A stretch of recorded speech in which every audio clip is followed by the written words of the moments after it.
नमस्कार, मैं रचना शर्मा चढ़दी कला डैम टीवी देख रहे सभी दर्शकों का स्वागत करती हूं। आप देख रहे हैं उत्तर प्रदेश के विशेष समाचार। यूपी विधानसभा चुनाव 2022 के पहले चरण का मतदान आज सुबह 7 बजे से शुरू हो गया है। आज राज्य के 11 जिलों की 58 विधानसभा सीटों पर मतदान हुआ है, जिसमें ज्यादातर सीटें पश्चिमी उत्तर प्रदेश की हैं। पहले चरण में 623 प्रत्याशियों की किस्मत का फैसला होगा। शाम को 6 बजे मतदान थम गया और उम्मीदवारों की किस्मत ईवीएम में कैद हो गई। चुनाव के लिए सत्तारूढ़ बीजेपी से लेकर समाजवादी पार्टी, कांग्रेस, बहुजन समाज पार्टी समेत तमाम राजनीतिक दलों ने प्रचार में अपना पूरा दमखम झोंका है। अब फैसला जनता के हाथ में है कि वो किसे सत्ता में देखना चाहती है। यूपी के 11 जिलों की 58 विधानसभा सीटों पर हुए मतदान के चलते प्रदेश के मंत्रियों द्वारा वोटिंग करने का सिलसिला भी लगातार जारी रहा। शामली में उत्तर प्रदेश के गन्ना मंत्री सुरेश राणा अपनी पत्नी के साथ वोट करने पहुंचे। वहीं बागपत जनपद के अंतर्गत आने वाले विधानसभा की 3 विधानसभा सीटों के लिए भी मतदान हुआ है। छपरौली, बागपत और बड़ौद के 1047 बूथों पर सुबह 7 बजे से शाम 6 बजे तक मतदान चला। मथुरा सीट से ऊर्जा मंत्री श्रीकांत शर्मा ने वोट डाला और लोगों से भी वोट करने की अपील की। पहले चरण के लिए वोटिंग शुरू होने से पहले मुख्यमंत्री योगी आदित्यनाथ के मंत्री और मथुरा से भाजपा प्रत्याशी श्रीकांत शर्मा गोवर्धन मंदिर पहुंचे।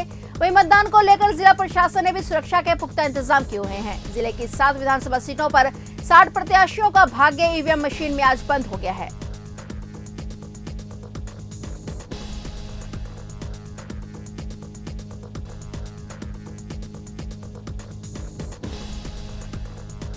भारतीय जनता पार्टी के प्रत्याशियों की चुनावी नैया पार कराने के लिए आज गुरुवार को प्रधानमंत्री नरेंद्र मोदी ने सहारनपुर के रिमाउंट डिपो ग्राउंड में जनसभा को संबोधित किया। पीएम मोदी के कार्यक्रम को लेकर कड़ी सुरक्षा व्यवस्था की गई। एसजीपीजी की टीम और तमाम आला अधिकारी सहारनपुर में डेरा डाले रहे। कार्यक्रम की सुरक्षा के लिए अधिकारियों, पुलिस कर्मचारियों, सुरक्षा बलों को लगाया गया। वहीं पीएम के जनपद आगमन के मद्देनजर गुरुवार को पतंगबाजी को पूरी तरह से प्रतिबंधित किया गया। इस कार्यक्रम में उत्तर प्रदेश के मुख्यमंत्री योगी आदित्यनाथ भी शामिल हुए। गुरुवार को देहरादून रोड स्थित रिमाउंट डिपो ग्राउंड पर नरेंद्र मोदी के चुनावी सभा का आयोजन किया गया। मुझे खुशी है कि इस चुनाव में प्रत्यक्ष जनता जनार्दन के समक्ष आप सबके दर्शन करके प्रचार की शुरुआत सहारनपुर से ही हो रही है।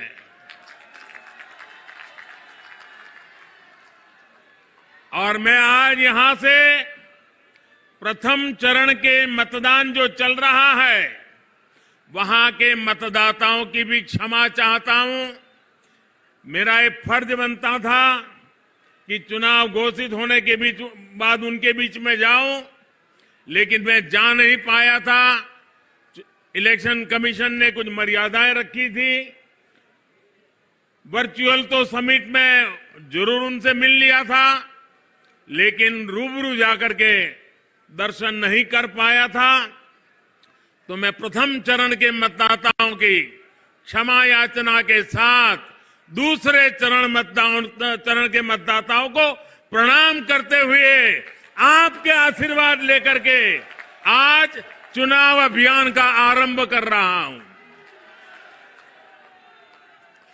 भाइयों बहनों, इस क्षेत्र के लोगों ने ठान लिया है, जो यूपी को विकास की नई ऊंचाई पर पहुंचाएगा उसको ही वोट देंगे। जो यूपी को दंगा मुक्त रखेगा उसे ही वोट देंगे। सही है ना?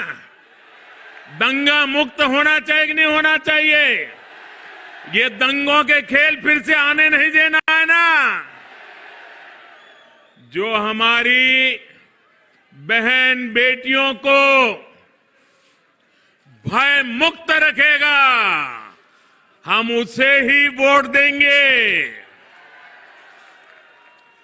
जो अपराधियों को जेल भेजेगा हम उसे ही वोट देंगे। आज पश्चिमी यूपी के कुछ विधानसभा क्षेत्रों में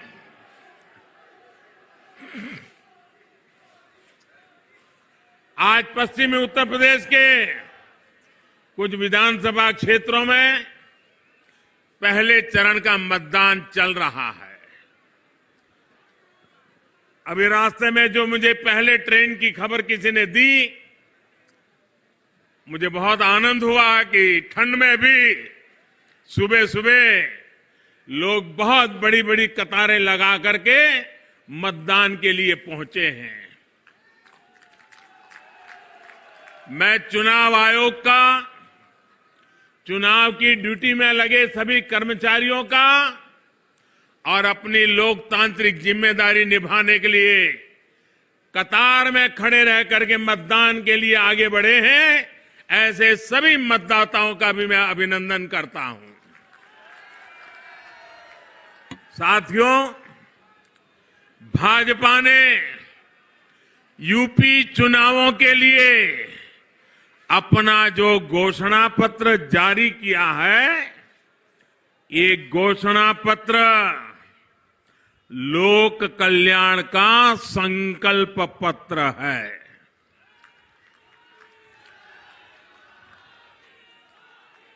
डबल इंजन की सरकार जो काम कर रही है, उसके पीछे और उसके लिए यूपी में भाजपा सरकार बहुत जरूरी है।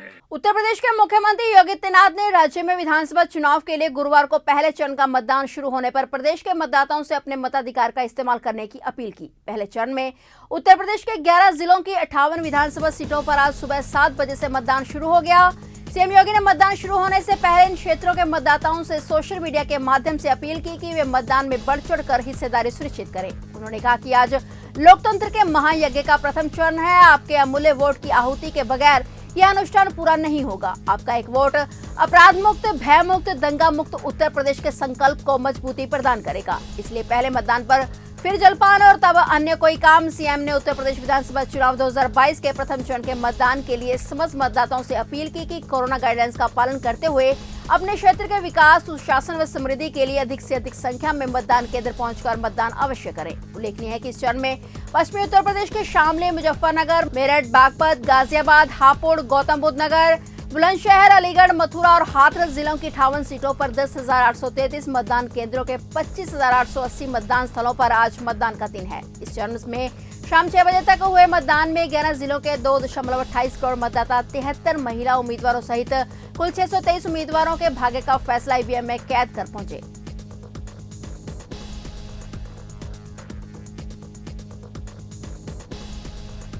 उत्तर प्रदेश विधानसभा चुनाव के पहले चरण के लिए आज यानी गुरुवार को वोटिंग हुई है। यूपी सरकार ने मतदान वाले दिन 11 जिलों में सार्वजनिक अवकाश घोषित किया है, यानी मतदान वाले दिन सभी शिक्षण संस्थाएं और सरकारी कार्यालय बंद रहेंगे। दरअसल उत्तर प्रदेश में 7 चरणों में मतदान होने हैं और ऐसे में मतदान के दिन 7 चरणों में सार्वजनिक अवकाश रहेंगे। बता दें कि आज प्रथम चरण में पश्चिमी यूपी के 11 जिलों में मतदान हुआ है। इस दिन इन 11 जिलों में सार्वजनिक अवकाश है, जिसके चलते सभी शिक्षण संस्थान इन जिलों में बंद रहेंगे। आज शामली, मुजफ्फरनगर, बागपत, मेरठ, हापुड़, गाजियाबाद, गौतम बुद्ध नगर, बुलंदशहर, मथुरा, आगरा और अलीगढ़ जिले में सार्वजनिक अवकाश है, क्योंकि इन जिलों में ही वोटिंग हो रही है।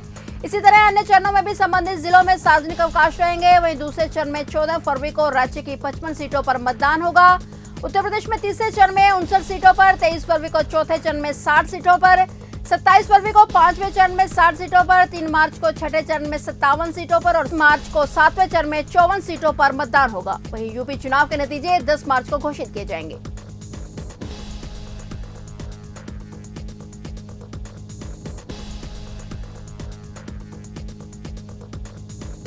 सोशल मीडिया के विभिन्न प्लेटफॉर्म पर पुलिस की पैनी नजर है। सोशल मीडिया पर मारपीट के लिए संपर्क करें विज्ञापन देना 2 युवकों को भारी पड़ गया। टीना पुलिस ने 2 युवकों को तमंचा, कारतूस, गांजा के साथ गिरफ्तार कर लिया है। इनके कब्जे से एक चोरी की बाइक भी बरामद हुई है। पुलिस ने इन आरोपियों को 24 घंटे के अंदर ही गिरफ्तार किया है। ये गिरफ्तारी धीना थाना क्षेत्र के जिगना गेट के पास से।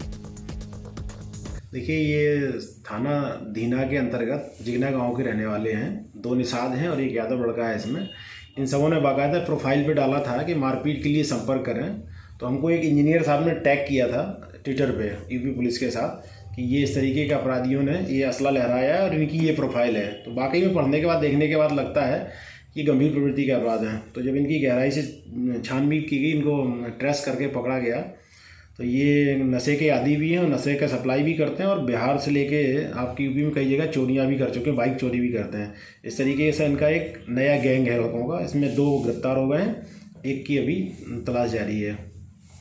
सिद्धार्थनगर जनपद में 2022 विधानसभा चुनाव में समाजवादी पार्टी के कार्यकर्ता टिकट बंटवारे को लेकर विरोध कर रहे हैं। वही बांसी विधानसभा 304 से समाजवादी पार्टी के चौधरी अमर सिंह को समाजवादी पार्टी से प्रत्याशी बनाए जाने पर बांसी विधानसभा क्षेत्र के कई जगह पर विरोध प्रदर्शन समाजवादी पार्टी के कार्यकर्ता कर रहे हैं और वहीं सपा मुखिया अखिलेश यादव के टिकट बंटवारे पर सवालिया निशान खड़ा कर रहे हैं। टिकट बंटवारे को लेकर सैन्य समाजवादी पार्टी के कार्यकर्ताओं में रोष दिखाई दे रहा है। बताइए, आप लोग भीड़ लगाए हैं, क्या ऐसी वजह रही है कि यहाँ इतनी भीड़ लगी है? जी, ये जो है विधानसभा बांसी 304 टिकट को लेकर के हुआ है और जो है स्थानीय विधायक लालजी यादव जी को टिकट न मिलने की वजह से पूरे समाजवादी कार्यकर्ताओं में, आम जनमानस में, पूरे बांसी विधानसभा में सारे कार्यकर्ताओं में रोष है, जो गरीबों के लिए निरंतर जो है संघर्ष करते रहते हैं माननीय लालजी यादव जी, और आज उनको जो है टिकट नहीं दिया गया। इस वजह से पूरी बांसी विधानसभा की जनता आहत है और दुखी है। विशेष टीम अपराध व थाना जरीफनगर पुलिस को उस समय बड़ी सफलता मिली जब पुलिस ने अवैध शस्त्र फैक्ट्री का भंडाफोड़ कर दिया और 2 अभियुक्तों को गिरफ्तार कर लिया। इन गिरफ्तार अभियुक्तों के कब्जे से भारी मात्रा में बने तमंचे, कारतूस शस्त्र बनाने के उपकरण भी बरामद हुए हैं। मुखबिर की सूचना के आधार पर विशेष टीम अपराध व थाना जरीफनगर पुलिस की संयुक्त कार्रवाई द्वारा अवैध शस्त्र फैक्ट्री की बरामदगी करते हुए 2 शातिर अभियुक्तगण जितेंद्र पुत्र चंद्रपाल निवासी ग्राम भक्ता नंगला थाना सहसवान जनपद बंदायूं और सिप्ते नबी पुत्र अब्दुल शमी निवासी शाहपुर थाना सहसवान जिला बंदायूं को मौके से ही गिरफ्तार किया गया। हालांकि एक अभियुक्त मौके से फरार हो गया। अभियुक्तगण से पूछताछ में मिली जानकारी के आधार पर अन्य जनपद में भी अवैध तमंचों की बरामदगी हेतु एक टीम गठित कर कार्रवाई की जा रही है। ये जनपद बदायूं के थाना जरीफनगर और अपर पुलिस अधीक्षक ग्रामीण की जो स्पेशल टीम थी उसने पता रसी सुराग रसी करके 2 अभियुक्तों को जो जरीफनगर क्षेत्र में असलहे की अवैध फैक्ट्री चला रहे थे उसका खुलासा किया है और इनकी गिरफ्तारी की है। इनकी पूर्व आपराधिक इतिहास भी हैं और इनसे 10 अदद देसी तमंचे .315 बोर 315 बोर के, 3 अदद जिंदा कारतूस 315 बोर, 1 अदद जिंदा कारतूस 12 बोर, 4 अदबने तमंचे, 3 लोहे की नाल 315 बोर, 2 नाल 12 बोर की, 1 ड्रिलिंग मशीन, 1 छोटा गैस सिलेंडर, 2 किलोग्राम का धोकनी आदि जो अवैध फैक्ट्री थी उसकी बरामदगी की है। और ये सभी 3-4.5 हज़ार रुपये में देसी तमंचे 315 और 12 बोर के बना करके लोगों को अवैध रूप से बेचने का कार्य करते थे। स्पेशल जो टीम थी उसने और जरीफनगर की टीम ने अपने छद्म रूप से ग्राहक बनकर इनसे सौदा किया और इनको दबोच लिया और ये फैक्ट्री पकड़ी गई। इस कार्य के लिए इस पूरी टीम को मेरी तरफ से 15,000 रुपये कैश रिवार्ड इनके उत्साह वर्धन के लिए दिया जा रहा है। और इससे जो आगामी विधानसभा के चुनाव हैं उनको दृष्टिगत रखते हुए जो आपराधिक कृत्य हो सकते थे उस पर लगाम लगेगी तथा अवैध असलहों का जो व्यापार करते हैं जिससे अपराध कारित करते हैं लोग, उस पर भी नियंत्रण स्थापित करने में सहायता मिलेगी। यूपी के बरेली में ढकिया ठाकुरान के पास प्राइवेट बस ने स्कूटी में टक्कर मार दी जिसमें स्कूटी सवार बुजुर्ग की मौके पर ही मौत हो गई। बुजुर्ग की मौत से भड़की भीड़ ने बस में आग लगा दी और इससे वहां भगदड़ मच गई। हालांकि भीड़ के आक्रोश को देखकर बस में सवार सवारियों ने पहले ही बस से उतर दिया और कई सवारियों को पुलिस ने निकाला और बहेड़ी से पहुंची फायर ब्रिगेड की गाड़ी ने आग बुझाई और मृतक के परिजनों ने बस चालक के खिलाफ केस दर्ज कराया। वहीं इंस्पेक्टर शीशखंड ने बताया कि चालक के खिलाफ मुकदमा दर्ज कर बस को कब्जे में ले लिया गया है। फिलहाल उत्तर प्रदेश के विशेष समाचारों में इतना ही। तब तक के लिए देखते रहिए चढ़ती कला टाइम टीवी और मुझे दीजिए इजाजत। धन्यवाद।